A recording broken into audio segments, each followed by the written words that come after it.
Hello दोस्तों, नमस्कार। स्वागत है आपका हमारे इस चैनल में। जैसा कि आप लोग को पता है कि हमारे यहाँ फ्री में पढ़ाया जाता है, कोई एप्लीकेशन नहीं है।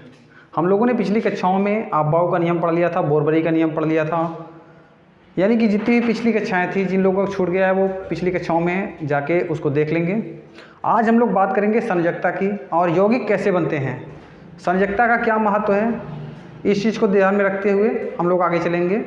आइए समय को ना गंवाते हुए आगे चलते हैं, क्योंकि समय आपका कीमती है, समय आपका बहुत ही कीमती है। इसीलिए आइए शुरू करते हैं संयोजकता। संयोजकता यानी कि वैलेंसी।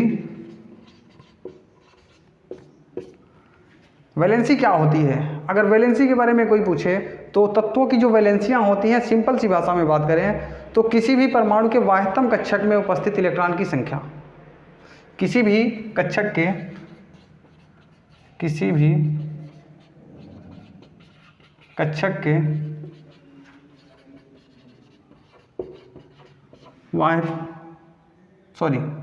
भी परमाणु के, अभी गड़बड़ हो जाता, किसी भी परमाणु के बाह्यतम कक्षक में उपस्थित इलेक्ट्रॉन की संख्या उसकी संयोजकता कहलाती है।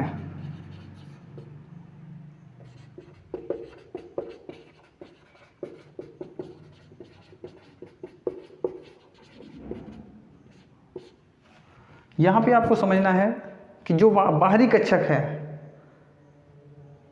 The number of electron in outer shell is called valency. The number of electron in outer shell is called valency. आपको समझना क्या है, इसमें एक नोट करिएगा, संयोजकता 4 से अधिक नहीं हो सकती, 4 से अधिक नहीं हो सकती यदि बाह्यतम कक्षक में 4 से अधिक इलेक्ट्रॉन उपस्थित हों तो संयोजकता 8-n के अनुसार होगी, 8-n के अनुसार होगी। जैसा कि कुछ लोग की डिमांड आई थी कि सर लिखा भी दीजिएगा, तो इसलिए आपको लिखाया जा रहा है। बाकी इंटरेस्टिंग है, कैसे देखते हैं। एग्जाम्पल लेते हैं 1H1, तो इसका क्या हो गया भैया, KLM और N। ध्यान से समझिएगा, इसमें बोरबरी और आप-बाऊ आपको दोनों पढ़ाएंगे हम। तो एक ही इलेक्ट्रॉन है तो पहली कक्षक में चला जाएगा और यही इसका पहला और आखिरी कक्षक है। इसी तरह से 2He4 देखते हैं तो K में जाएगा 2, बाकी सब क्या रहेंगे, खाली। जैसे 11 सोडियम ले लिया भैया तो 2, 8 और 1। 17 क्लोरीन ले लिया तो 2, 8, 7। 6 पे कार्बन ले लिया तो 2, 4। आप यहाँ पे देख पा रहे हैं कि बाह्यतम कक्षक हाइड्रोजन का कौन सा है, K, क्योंकि उसमें एक ही कक्षक है, पहला और आखिरी वही है। तो इसमें कितने इलेक्ट्रॉन उपलब्ध हैं, इसमें उपलब्ध इलेक्ट्रॉन की संख्या है 1, तो इसकी वैलेंसी क्या हो जाएगी, इसकी वैलेंसी हो जाएगी 1।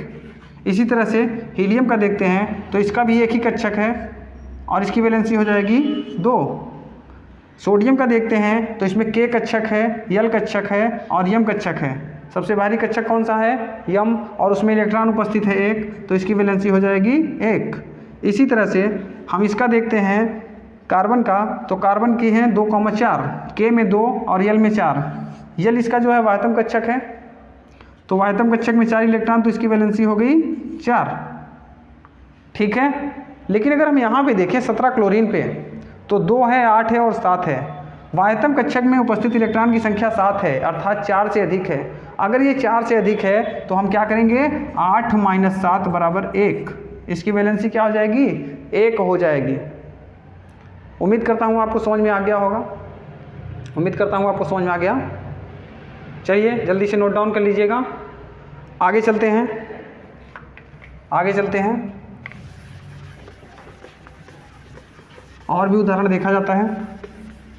कुछ लोग को प्रॉब्लम है बोरबरी के नियम में सर कैसे पता करेंगे। एक तो अफबाऊ का नियम ही बहुत ही पकाऊ टाइप का है, तो आइए देखते हैं बोरबरी के नियम में। जैसे हमने ले लिया 10 नियान, 9 फ्लोरीन, 11 सोडियम, भैया 1:2, 2:2, 2p6, 3:2, सॉरी 1:2, 2:2, 2p5। इधर देखेंगे तो 1:2, 2:2, 2p6, 3:1। आप लोग देख पा रहे हैं कि इसमें पहला कक्षक के, दूसरा यल, तीसरा m, ये k, ये यल, ये k और ये दोनों यल। यल में कितने पहले अगर नियान को देखें, नियान को देखते हैं तो इसमें पहले कक्षक में है 2 इलेक्ट्रॉन, दूसरे में 8, इसमें 2 इलेक्ट्रॉन और इसमें है 7, इसमें 2 इलेक्ट्रॉन, 8 इलेक्ट्रॉन और 1 इलेक्ट्रॉन। ध्यान से समझिएगा बात को,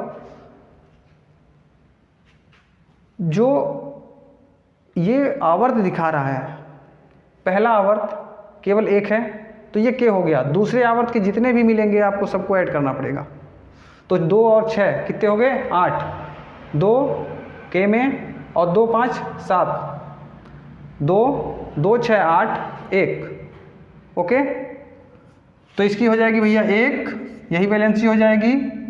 इसकी हो जाएगी 4 से अधिक है तो 8 में से 8 गया तो 0, और जिसकी 0 हो जाएगी वो कहलाएगा अक्रिय गैस। ये कहलाएगा अक्रिय गैस। इसकी हो जाएगी 7 है तो 8 - 7 = 1।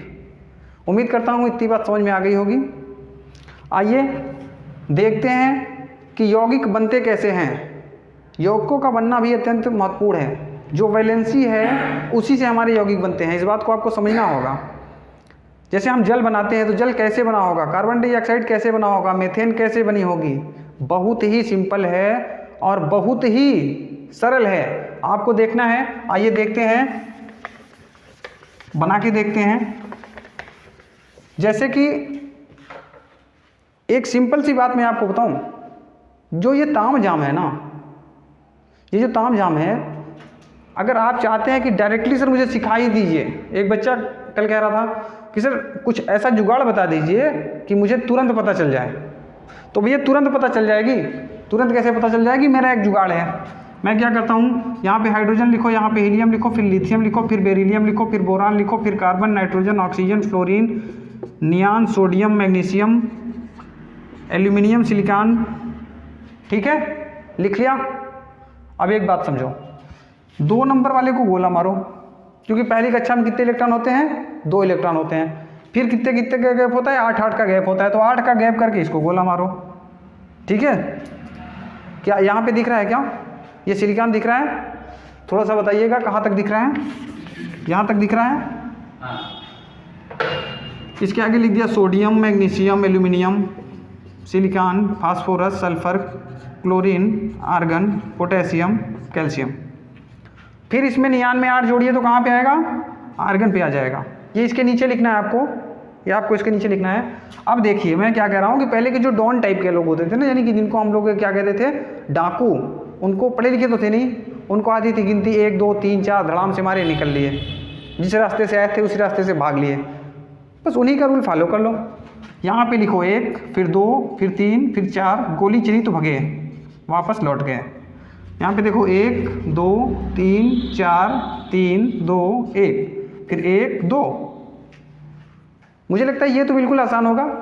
क्या करना है? 2 पे गोला मारना है, फिर 8 जोड़ना है, 10 पे गोला मारना है, फिर 8 जोड़ना है, 18 पे गोला मारना है। सिंपल है। अब भैया जिस पे गोला मार दिया वो क्या हो गया? अक्रिय गैस।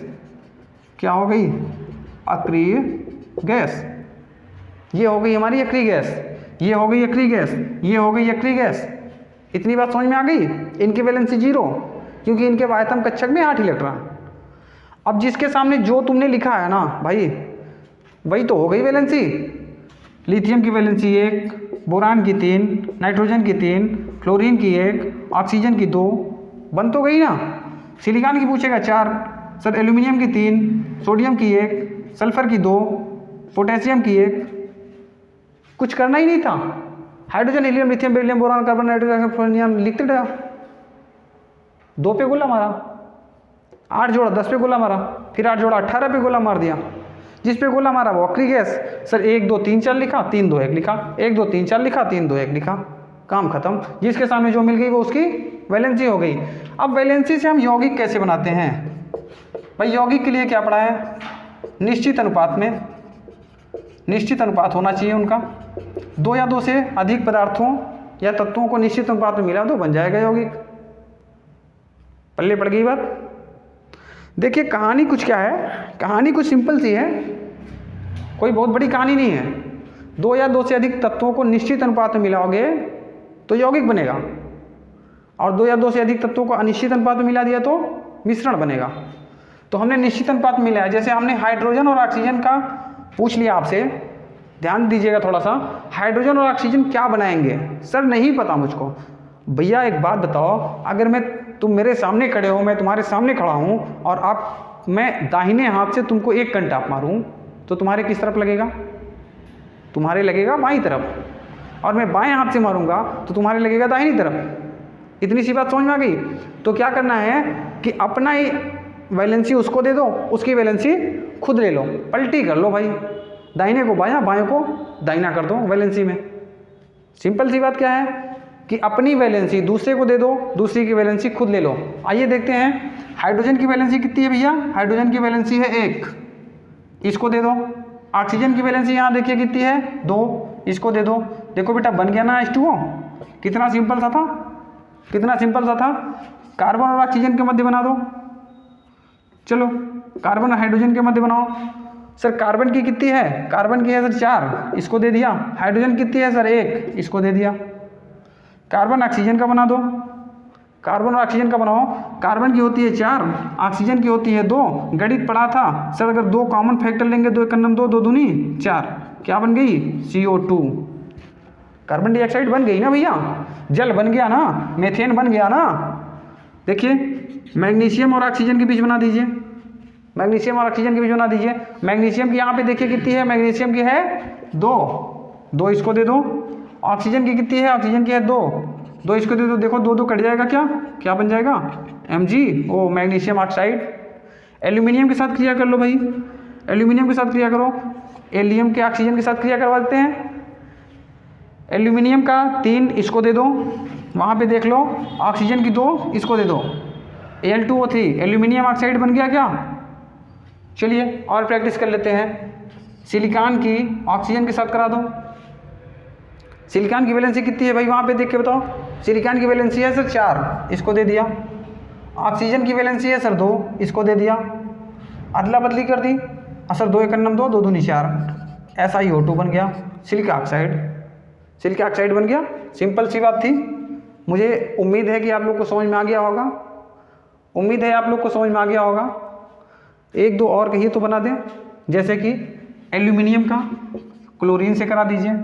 एल्यूमिनियम की सर 3 होती है, क्लोरीन की 1 होती है, बन गया AlCl3, AlCl3 बन गया ना। नाइट्रोजन की हाइड्रोजन से करवा दीजिए। नाइट्रोजन की वैलेंसी होती है सर 3, यहाँ लिख दिया। ये देखिए नाइट्रोजन की 3, हाइड्रोजन की सर यहाँ पे देख पा रहे हैं 1, इसको दे दो, क्या बन गया? NH3। आशा करता हूँ कि मेरा ये संघर्ष आप लोग को अच्छा लगा होगा। अच्छा लगा है तो लाइक करिएगा, सब्सक्राइब करिएगा और शेयर करिएगा। ऐसे ही और वीडियो के लिए जुड़े रहिए।